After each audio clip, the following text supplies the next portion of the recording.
De notre émission Colombe de Nuit. Aujourd'hui, nous recevons le pasteur Moïse Kananda sur notre plateau. Bonjour, pasteur. Bonjour, demoiselle Jessica. Alors, pasteur, nous savons tous que vous êtes prophète de l'Assemblée chrétienne du 3e heure du jour. Sans plus tarder, nous passerons bien évidemment sur la première question qui se base sur quelques facettes de votre ministère. Je pense que s'il faut brièvement parler des façades de mon ministère, je veux dire que c'est depuis l'enfance. Chaque fois à la maison, papa avait l'habitude de nous réunir chaque nuit avant de dormir. On priait l'un après l'autre, on modérait, et on prêchait aussi. Et c'est là où j'ai commencé à prophétiser, c'est là où j'ai commencé beaucoup de choses. Et je pense qu'il y avait aussi une prophétie dont Dieu a demandé à la famille de lui servir. Mais je pense que le ministère là, papa ne l'avait pas compris quand Dieu nous avait appelés. Alors, nous sommes allés à l'intercession. Moi et ma sœur, la troisième de la famille, maman m'a pas ça, la sœur Yvette, c'est nous qui avons eu vraiment envie de servir dans l'intercession. Et à chaque fois, on s'est rendu à l'intercession. Chez le pasteur Kindia d'abord, et puis j'ai fait Johannesburg, chez le pasteur Mike. La foi et victoire, chez Pasteur Moutema Aya Oshama, et j'ai quitté là-bas, je suis parti en Bujimaï, je suis revenu à Kinshasa chez l'apôtre Tamboukoki, et après cela, je suis rentré à Kungongo, là chez mon papa, Pasteur Campou, c'est là où tout a débuté. Et la profession était-elle volontaire, désirable dans votre nom? Si je dis volontaire, là non. Et je pense que quand l'Éternel Dieu m'appelait, je n'avais pas l'ambition d'être pasteur. Mais moi, j'aimais Dieu, j'aimais servir. Mais être pasteur, je n'avais pas cette intention. Je n'avais pas cette intention, mais l'appel de Dieu, moi, j'avais mes pensées. Moi, j'aimais plus faire la politique. Quand j'étais jeune, je m'intéressais beaucoup à la politique. J'aimais la politique. Je pensais être un ministre dans ce pays. Mais le destin appartient à Dieu. Dieu m'a appelé. Bon, c'est maintenant que j'aime ce travail. Quand Dieu m'a appelé, alors je n'avais pas de choix. Maintenant, je l'aime et je sers de tout mon cœur. Justement, pour moi, vous êtes ministre de Dieu, c'est ça l'essentiel, évidemment. Amen. Et comment faire pour vous rejoindre? Bon, je suis dans le temple. Et notre temple, c'est comme le temple du Pentecôte. Le ministère, c'est l'ensemble chrétien, 3e heure du jour. Nous sommes situés sur l'avenue Bunza, numéro 19 par 3, quartier Matadimayo, précisément localité Sebo. Localité Sebo, la commune de Mongafula. On peut aussi me rejoindre sur mon numéro 081 38 30 300. Merci, révérend pasteur.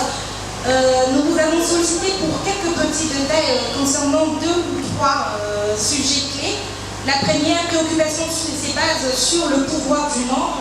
La seconde, le secret de la réussite, en d'autres mots, comment réussir dans la vie quotidienne. Et en fait, parler sur les échos de 21 jours. Revenons sur la première question qui parle sur le pouvoir du nom.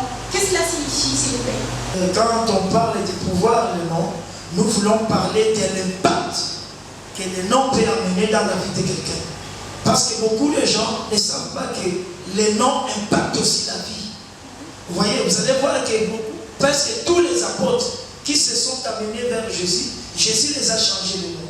Et quand il changeait le nom de Simon, en Pierre, il a dit que tu es Pierre, et sur cette pierre, je bâtirai mon église. Voilà que les noms apportent toute une mission dans la vie de quelqu'un. Mais beaucoup de chrétiens aujourd'hui, vous allez voir, ils jouent avec les noms. Même Sarah, Dieu lui avait changé le nom avant qu'Isaac revienne. Même à Jacob, ils ont changé le nom. Donc quand on parle du pouvoir des noms, bref, on voulait tout simplement parler de l'impact que les noms peuvent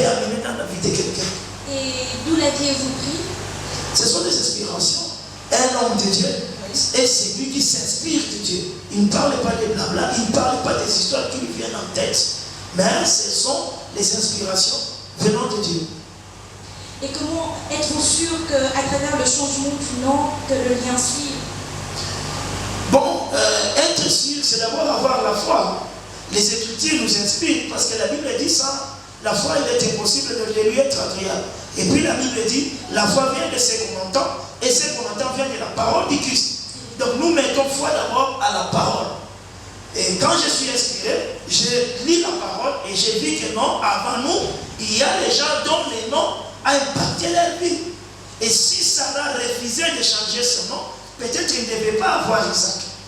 Si Jacob n'apportait pas le nom d'Israël, donc même aujourd'hui les descendants du pays d'Israël portent ce nom. Ce n'est pas la République d'Israël, mais c'est la République. Et la République de Jacob, mais c'est la République d'Israël. Ils ont opté les noms que l'ange a donné à Jésus. Et ça a impacté leur vie. Et la bénédiction que Dieu les a promis dans la Bible, ça s'accomplit jusqu'à présent. Donc c'est là où je me suis rassuré par les Écritures. Donc j'ai mis la foi. Et quel impact celui-ci peut emmener dans une vie de chrétien, évidemment? Parce qu'il y a ceux-là qui donnent à leurs enfants de noms bizarres et tout ça. Et le changement du nom peut apporter quoi? Quel impact dans une vie? Merci maman journaliste. Je prends d'abord mon cas. Moi, le nom, mon prénom que mes parents m'ont donné, c'était Papi. Et j'ai beaucoup évolué à Kouloumo. J'aime bien dire ça. C'est mon souvenir. Je n'ai pas un bon souvenir. Bon, j'ai eu l'occasion de voyager dans ma vie, mais il n'y a pas un lieu que j'aime comme Kouloumo. C'est là où j'ai fait mon enfance. Et c'est ma maison, c'est là où j'ai fait mon enfance. Et à Kouloumo, on m'appelle Papi China. C'était ça mon nom. Mais quand l'Éternel m'a appelé et il m'a donné le ministère, il m'a dit, on t'appellera plus Papi, on va t'appeler Moïse. Et si je vois la manière dont je marche, même mon ministère, j'ai un ministère de la délivrance. C'est-à-dire, j'ai une mission de faire sortir les gens de l'Égypte et de l'amener vers Canaan. Il y a les gens que les parents ont donné les mains passées, les mains qui les mouques et les chats. Et des fois, ça impacte. J'appelle mon enfant. J'appelle un enfant dans mon ministère qu'on appelait Moutapaï. Et pendant qu'il portait ce nom-là, la vie n'a pas été facile pour lui. Mais quand il a changé ce nom-là, de Moutapaï à Moussa Kishal, aujourd'hui il est aux États-Unis, il fait sa vie et maintenant il est seul. Vous voyez que le nom Moussa Kishal, ça a apporté une bénédiction par rapport à Moutapaï qui lui a donné plus de difficultés dans la vie. Ok, merci pour... Mais, pardon maman journaliste, je veux dire, ce n'est pas seulement le fait de changer le nom, mais c'est aussi le fait d'être proche de Dieu. Vous changez le nom et vous êtes proche de Dieu. Évidemment. Voilà. C'est vraiment une base trop importante. Et voilà, nous allons passer à la deuxième question qui se base sur le secret de la réussite. Premièrement, nous voudrons comprendre quels sont les facteurs clés, c'est-à-dire les étapes à suivre pour réussir, évidemment. Ah ok, merci beaucoup maman. Je pense que le secret de la réussite, je suis en train de l'exploiter dans un séminaire matinal. Parce que les soirs, j'ai d'autres prières que j'ai fait. Alors c'est au matinal que j'ai fait ces séminaires-là. Parce qu'il y a beaucoup de choses. Dieu a déjà béni ses enfants. Maintenant, les chrétiens se trompent. Ils croient que parce que Dieu a déjà parlé, et c'est tout. Et ils n'ont pas une part à faire. Non, ils n'ont pas une part à faire. Non, ils n'ont pas de part, peut-être des parts à faire. Non, c'est question seulement Dieu a déjà parlé, il soit que ça se réalise et les autres même donner le nom, c'est du total. Ce n'est pas du total.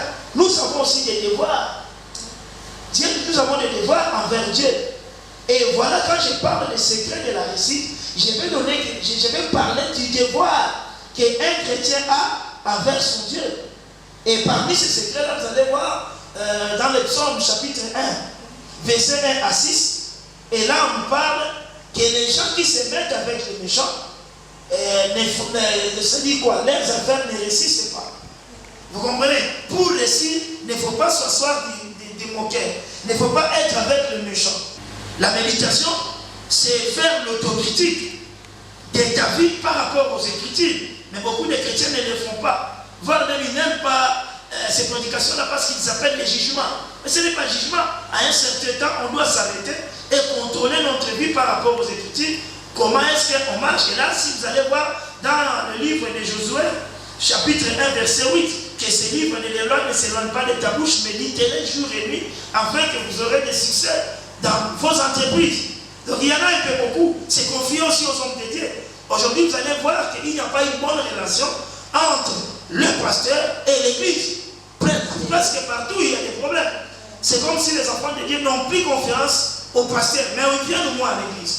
Donc vous voyez que cette atmosphère-là, cet tempérament ne donne pas la réussite à l'église, ni aux enfants de Dieu.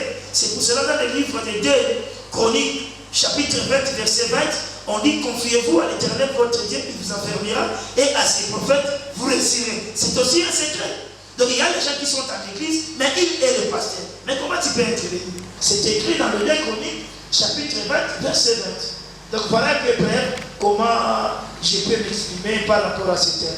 Et comment pouvez-vous définir la réussite? Bon, en fait, définition de la réussite, je peux dire que la réussite dans la vie de quelqu'un, c'est l'absence des échecs. C'est l'absence des échecs. Donc voilà comment je peux le définir ça. Et l'inspiration vient-elle de vous, d'un contexte spirituel? Maman Jessica, je pense que tout à l'heure, vous m'avez présenté comme un prophète. Exactement. Un prophète est celui qui prend le message à Dieu et il amène au peuple de Dieu. Et souvent, moi, mes messages sont inspirés. Hein, c'est Dieu qui est notre source d'inspiration. Donc, moi, je m'inspire à Dieu. Dieu m'inspire, pardon. Dieu m'inspire et je prends les inspirations. J'amène auprès des enfants de Dieu. Ah, c'est une bonne chose, ça. Amen. Est-il important le secret de la réussite dans une vie? Parce qu'à nos jours, le chrétien ne s'intéresse plus aux conseils, aux secrets et surtout les secrets qui sont liés à l'esprit. Tout à fait, maman, c'est pas facile. C'est pour cela que tu vois qu'aujourd'hui à l'église, il y a des graissements des dents. On parle de Topamama, mais Tozoko n'a pas mouru à côté. Aujourd'hui à l'église, c'est comme si les gens viennent pour accomplir une loi ou pour accomplir quelque chose. Mais on a des bénédictions. La bénédiction de l'Abraham, nous l'avons aussi parce que nous sommes ses descendants. Voire même la Bible dit nous sommes les cohéritiers du Christ. Vous allez comprendre que David a dit: l'Éternel est mon berger, mais je ne manquerai de rien. Aujourd'hui à l'église, nous manquons beaucoup de choses. Donc la réussite dans la vie des chrétiens, c'est très important. Et voir même, vous avez raison de poser cette question, vous allez voir même, il y a même l'église, ces combats entre eux-mêmes. Parler de la prospérité, ça devient comme un tabou. C'est comme si à l'église, on ne peut pas parler de prospérité. C'est comme si à l'église, nous, on ne peut pas prospérer. Mais à notre côté, nous avons l'ennemi. Lui ou moi, il cherche à nous détruire, il cherche à faire ses malgances pour que ses anges, ses acolytes prospèrent. Mais ils ne veulent pas que les enfants de Dieu prospèrent. Et il y a des gens qui consultent les magiciens. Et il y a des gens qui consultent les féticheurs pour réussir dans la vie. Mais ils n'aiment pas les chrétiens puissent consulter leur pasteur. Mais pourquoi tous ces malgances? Et vous voyez que beaucoup de gens croient que demander la prospérité à Dieu, demander que ces histoires, ces projets réussissent, ça devient comme un tabou. Mais ce n'est pas un tabou, c'est un droit. C'est un droit des chrétiens. Dieu lui-même a béni aussi Abraham. Hein? Et je ne sais pas s'il y a un serviteur qui a marché avec Dieu sans que Dieu le bénisse. David a dit: j'ai été jeune, j'ai péri, je n'ai jamais vu un juste abandonné. Ni sa progéniture en train de demander son père. Donc, étant chrétien, Dieu nous a mis sur cette terre pour réussir, pour vivre en paix, pour vivre le bonheur. Et le péché, ce n'est pas quelque chose. Sur le séminaire du 21 jours, les échos qui séparent un peu partout, que voilà, d'ici novembre, il y aura séminaire. Est-ce vrai, pasteur? Je pense au mois de décembre.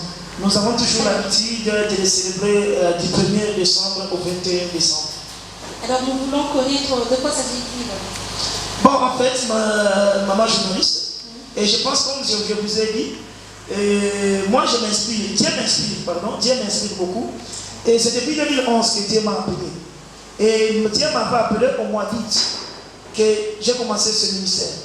Et alors, il m'avait confié que chaque décembre, qu'on puisse faire une prière de 21 jours. Et depuis depuis 2011, En d'autres termes, jusqu'à... c'est une prière prophétique. Tout à fait, c'est une prière prophétique. La troisième heure du jour, et chaque année, nous célébrons la campagne de 21 jours, le séminaire de 21 jours. Nous les célébrons chaque année au mois de décembre. Et c'est dans quel cadre a été réalisé ces séminaires? Bon, souvent, c'est la délivrance. Et c'est la délivrance, c'est aussi rendre l'action de grâce à Dieu. C'est-à-dire, Dieu nous a gardés du janvier au mois de décembre. Il nous a gardés toute une année.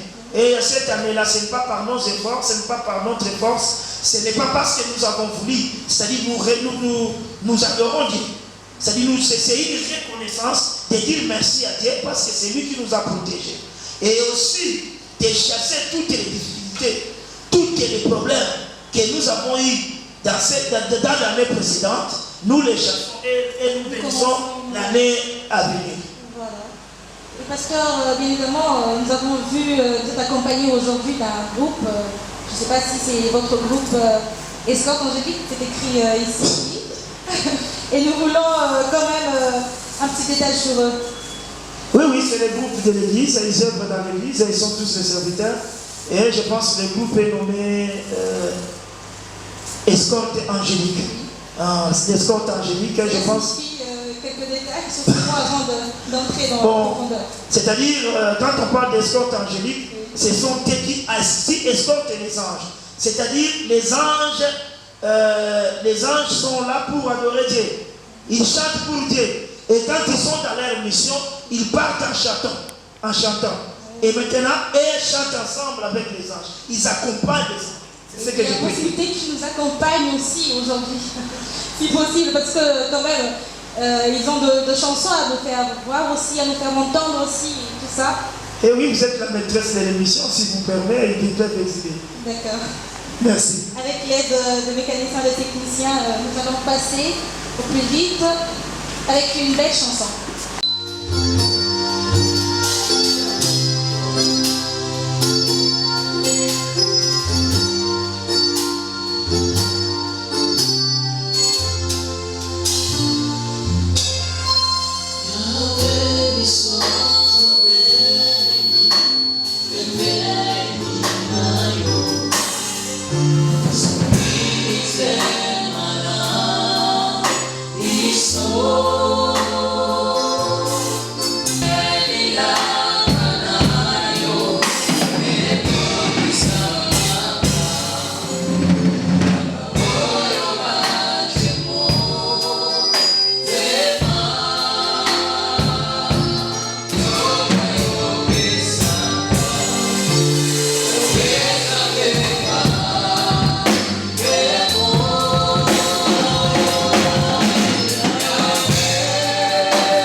Ne soit pas une dernière fois. Alors, avant de nous séparer, j'aimerais que vous nous donnez encore une fois votre adresse email ou votre numéro de contact téléphonique pour vous contacter. Je pense que Nous sommes situés sur l'avenue Bounza, numéro 19, bar 3, commune de Mongafula, quartier Matalimayo, bar Sebo. Concernant mon email, c'est kamanachinamu, @031 gmail. Sur mon Facebook, je suis sur Facebook, c'est le ministère prophète Moïse Kamanda Chigamu. Sur WhatsApp, on peut me contacter sur 081 38 30 300. Voilà un peu maintenant mes adresses, et là où on peut me retrouver facilement. Merci prophète. Alors nous avons entendu tous le numéro de contact, c'est le 081 38 30 300. Prophète, que Dieu vous bénisse encore. Merci madame. Merci encore à vous, chers auditeurs, de nous suivre aussi nombreux partout dans le monde. Nous vous invitons en cascade sur notre chaîne 3H Jour TV et n'oubliez pas de liker en dessous de l'image pour plus de peps et d'informations concernant votre émission. À bientôt.